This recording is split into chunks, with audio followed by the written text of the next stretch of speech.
মহারাজ Shark, আপনার মেয়ে একটা জলপরি হয়ে মানুষের সাথে প্রেম করছে। সেনাপতি কাঁকড়া, আমি আজই আমার মেয়ে মৎস্যগন্ধার সাথে তোমার বিবাহ দেবো। পিতা, আমি বাতাসকে বিয়ে করে মানুষের দুনিয়ায় থাকতে চাই।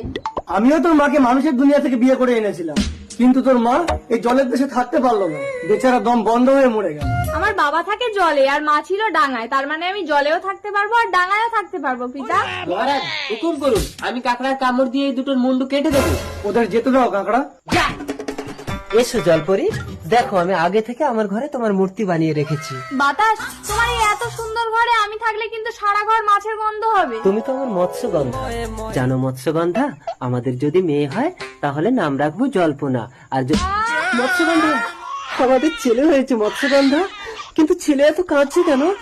আমাদের সন্তান ডাঙায় বাঁচবে না বাতাস, দাও ওকে নিয়ে আমি জলের দেশে চলে যাব। মৎস্যগন্ধা